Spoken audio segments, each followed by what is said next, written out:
Welcome to the lab. My name's Corey, and today we're going to be clearing off my hobby desk. You might have noticed in one of my other videos that this was on my bench in the background.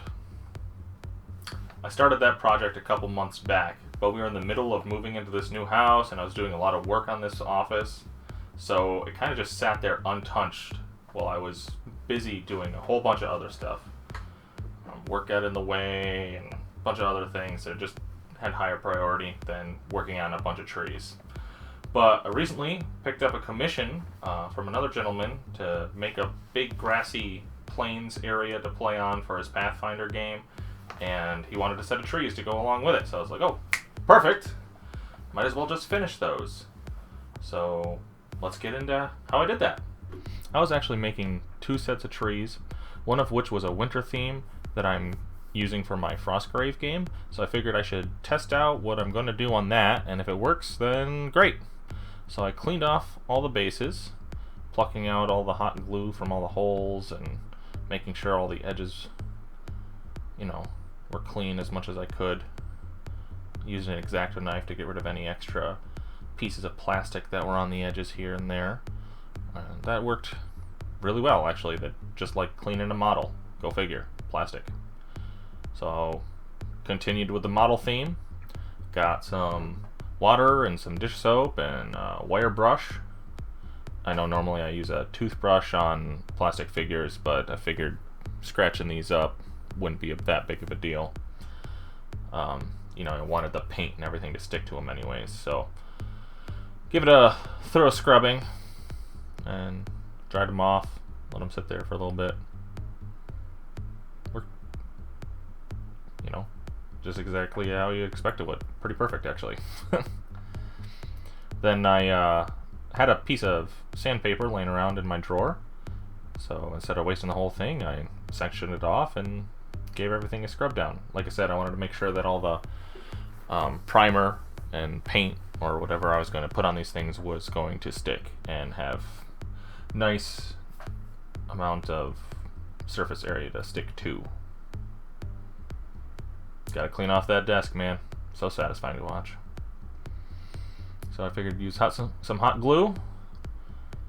I have this technique I use where I put a dab on and then I swirl the hot glue around the dab and it pulls away any excess hot glue that's there, so I'm not threading it all over the dang place. You'll see me do it again here right now. Boom, done. Clean. Put the tree in. Bam! You'll notice there's flakes coming off, a lot of them, so that was a problem. What I was using is this little rinky-dink squirt bottle, and you'll see me use it again here in a minute. Just did not work well. So satisfying to watch this get sucked up. Ah, yeah, just disappear. There it is. Tiniest frickin' spray bottle. Was like $1. And totally not worth it.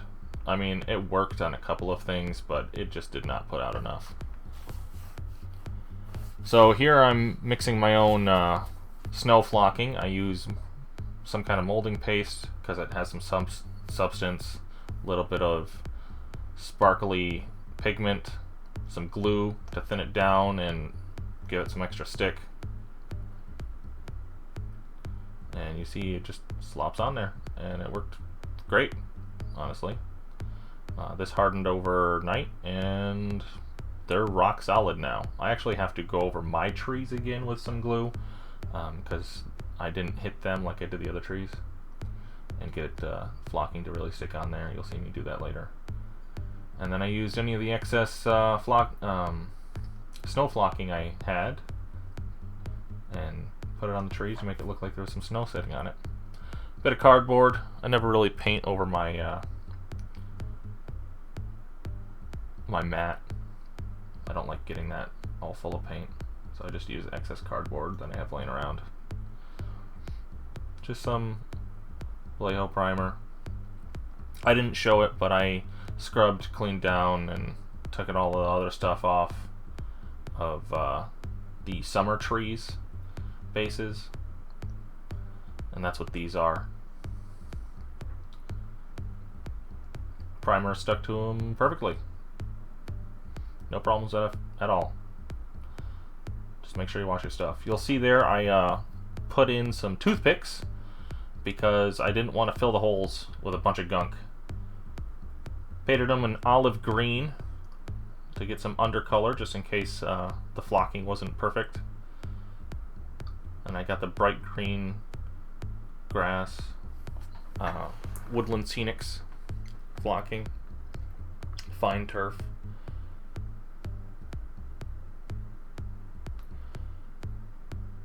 That brush I've had for over a year, and I use glue, Mod Podge, paint, whatever. I just make sure to clean it with that, what is it called, Masters brush cleaner after every time I use it, and I've had that same cheap synthetic brush for the whole time. See, I just sprinkle the turf on there, clean it off, worked great. And then I got some gamer's grass, and I put a bunch of different what do you call them, tufts on everything. Sorry, I'm new to using tufts actually. I got these in and I've used them for only one project so far, but I absolutely love them. I actually need to order a lot more because this is not enough if I'm doing big projects like this. You see here that I'm taking out all of the toothpicks, and it worked great. All the holes were empty. Perfect for the trees. So then I just dipped in, I used the hose that's in the nozzle of the super glue set. You don't want to get that aerosol spray everywhere, and it saves some. And I used a little bit of super glue on the metal bit and stuck it into the base, and boom, done. Here I'm prepping my desk. I got a trash bag, cut along two of the sides, left the bottom intact. This is because I'm about to respray everything because the flocking kept falling off. I picked up another spray bottle from the dollar store, a much bigger one this time, and my god, did that help so much. This is the box that came, that the paint racks came in, so I'm just using it as a shield so that I don't get glue all over everything. Just cutting it open. Gonna set it up like a big old DM screen. Ripping cardboard apart is so satisfying.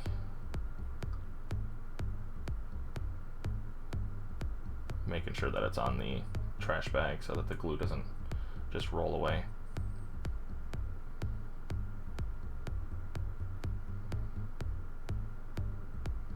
And there it is. It's slightly tinted black, that's the bottle. All it is a good chunk of PVA glue, some water, a little bit of dish soap, shake it up, perfect. Soak those things. You can see this cardboard that I had was spraying them on is soaked, so threw that away.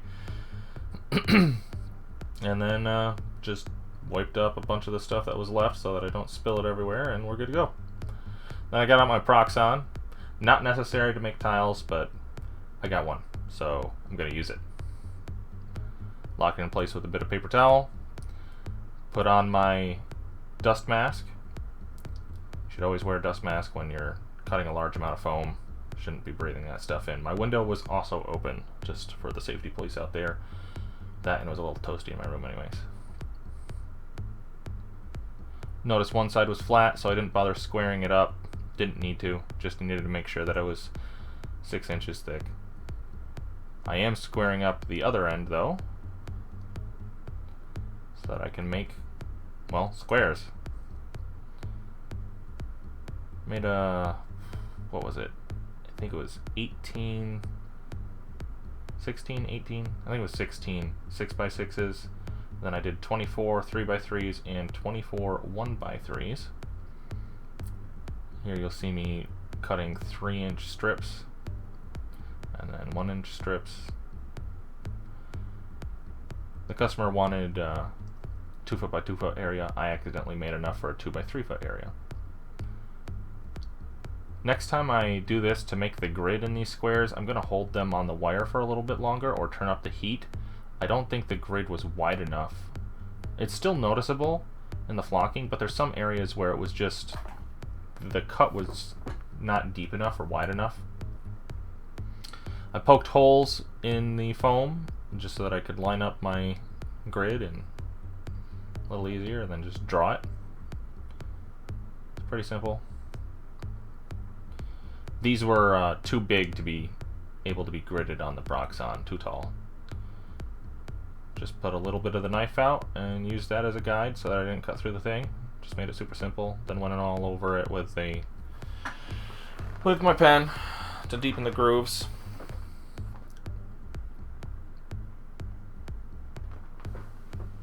Hands were cramped by the end of it. So on the 1x3s, they were going to be mud tiles so that they could form a pathway to walk through the forest, which is why I textured them up some. And we're using some good old Black Magic Crafts mix of black paint and Mod Podge. Someday I'll have to thank Jeremy in person for that.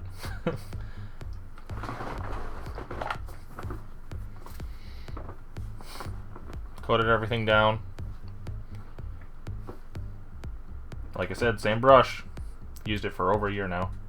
Got that same olive paint out. Doing the same thing that I did on the tree bases. Paint everything olive on top. Make sure that there's enough coloring. And then I did the 1x3s, I think it was an espresso brown. Pretty sure it was espresso brown. Same thing as the bases, covered it in glue. Flocked it, and then I was able to shake that flocking off, and then the next day after it dried I soaked it. Stuff's rock solid now. Then I took those and I put some pigment on it. Now if somebody else is watching this, I need help learning how to use pigments. If this is a legitimate request, please leave comments below about how to apply this stuff and get it to stick nicely. I looked up a couple videos. What I saw hasn't worked so well. And Vallejo, their sheets say to use their airbrush thinner to get it to stick. It changes the color. I've tried flicking it on, and it just, it looks okay. It looks like there were puddles on the ground that have then dried up. But I want to get it so that I can have like a dusty covering, not just pigmented color over it. It looks fine. I think it's more than serviceable for a muddy road that has bits of dry mud on it.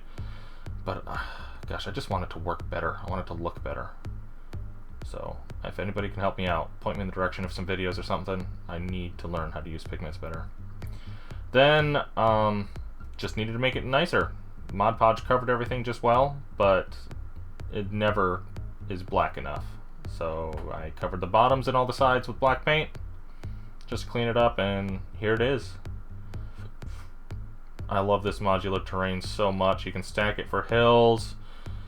You can make it a smaller area so that it can be more dense forest. You can not use the trees at all, and then it's wide open plains.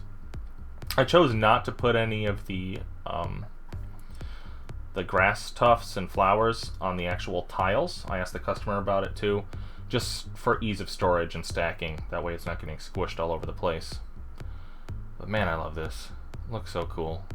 Only got 2 minis to put on it because I've only ever painted 2 minis so far, which we will see change on this channel. But yeah. Hope you enjoyed that look into how I made this modular Grassland set for Pathfinder or D&D. Technically, I've got one small project left on my desk here, a couple of skeleton dudes, but I'll just finish those in my own time. Just gotta put some paint on them. Feels really good though to be able to get all of this work done, clear off my desk, and just have it empty for another project to fill it up. Something that's not gonna sit there for a couple months this time. If you did enjoy this video, I'd really appreciate it if you give it a thumbs up. And if you do me another favor, there's a red button down there below this video. It says subscribe. Just give it a little click. Yeah, cool, thanks. And until next time, experiment with your hobby.